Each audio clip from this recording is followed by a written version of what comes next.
Welcome to the League of Women Voters State Legislative Debates, organized by the Marietta, Washington County League of Women Voters. The League of Women Voters is a nonpartisan political organization founded in 1920. It encourages the informed and active participation of citizens in government. The League works to increase understanding of major public policy issues and to influence public policy through education as well as through political lobbying of Congress. The League of Women Voters has chapters in all 50 states. If you're interested in joining the local league in Marietta, please contact one of the league members present here tonight, such as Jan Adams on our panel, or you can send an email to putnamr@suddenlink.net. The debate is also sponsored by the Marietta College, a four-year liberal arts college, the Marietta Times, the daily newspaper for the Marietta area, the Anchor, an independent, locally owned biweekly newspaper. We thank all of you who submitted questions to the Marietta Times, the Anchor, and the League of Women Voters. The panel has attempted to formulate questions that address your concerns. Due to time constraints, there will be no questions from the floor this evening. Tonight's election forums would not have been possible without the students and staff of Marietta College Department of Media Studies and CASEL. Also, this program would not have been possible without the support of our underwriters. The Office of Academic Affairs is pleased to partner with the McKinney Media Center at Marietta College in hosting this event. The Office of Civic Engagement at Marietta College, an office that empowers students to be active leaders in their communities, promotes critical thinking about social justice issues, and develops citizens committed to a lifetime of public service. They underwrite the cost of this McKinney Media Center production. There will be two events this evening. First will be the debate for the candidates for the U.S. House of Representatives, District 6. These candidates are Representative Bill Johnson, Republican, and Charlie Wilson, Democrat. The second debate will involve the candidates for the Ohio State Senate District 30, and they are Senator Lou Gentile, Democrat, and Shane Thompson, Republican. As you may or may not know, with the passage of the redistricting law, Marietta was placed in the State Senate District 30.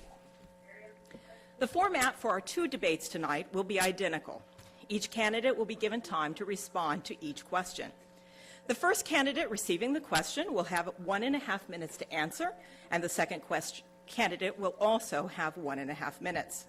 We will then go back to the first respondent, who will have 30 seconds for a rebuttal. First responses will rotate between the candidates. Should a candidate need a question repeated, the time will not begin until the question is completed. As the debate comes to a close, each candidate will be given 2 minutes for a closing statement. We want to applaud you, the audience, for taking time to educate yourself about the state and federal legislative candidates as you prepare to vote on Tuesday, November 6th.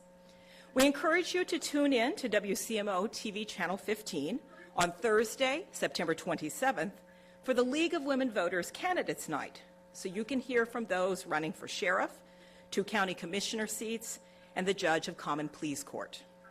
Now, let me introduce you to our candidates for our first debate.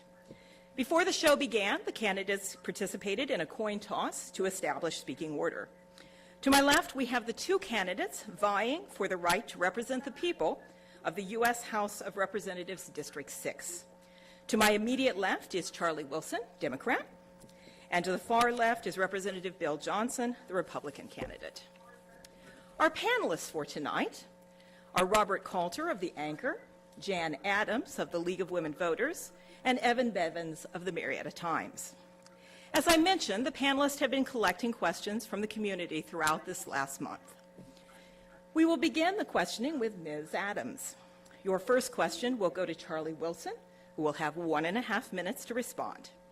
I would like candidates for you to please watch our timekeepers in the front row. They will give you a yellow card with a 15-second warning and a red card for the stop sign.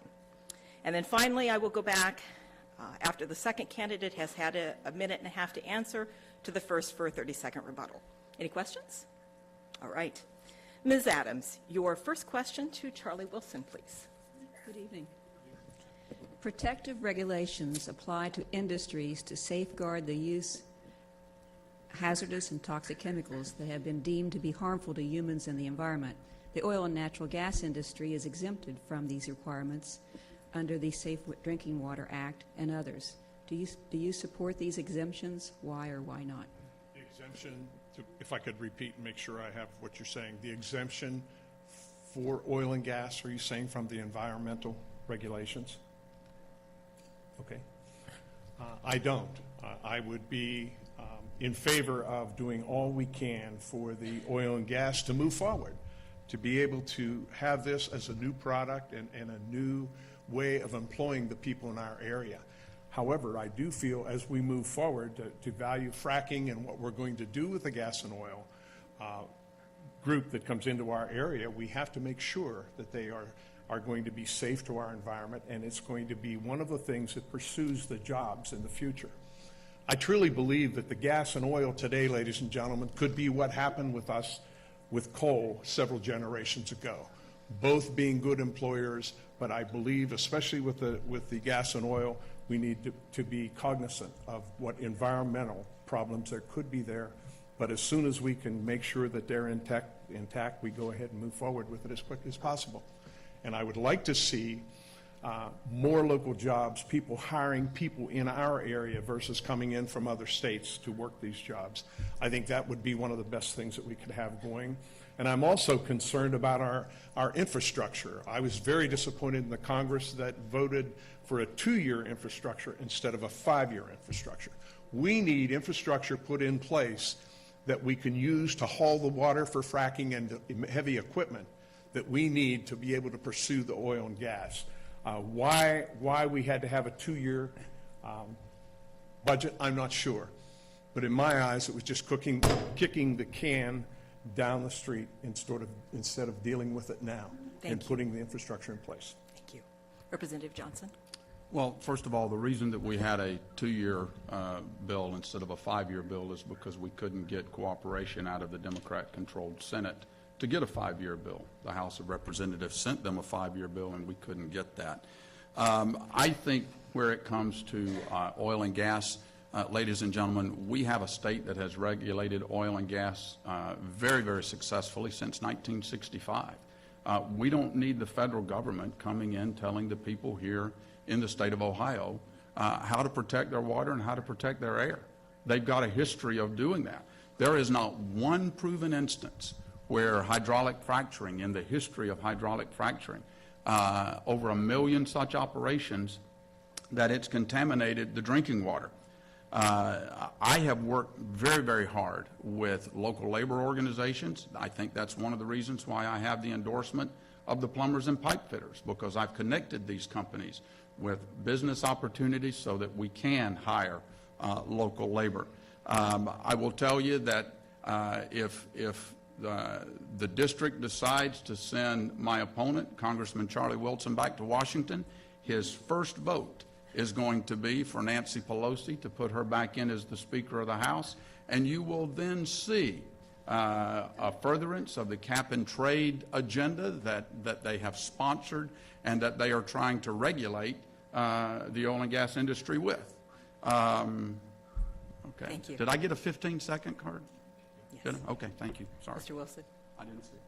Bill, you know I voted for against cap and trade. You know very well I did. I voted against my party. I voted against my speaker and my president.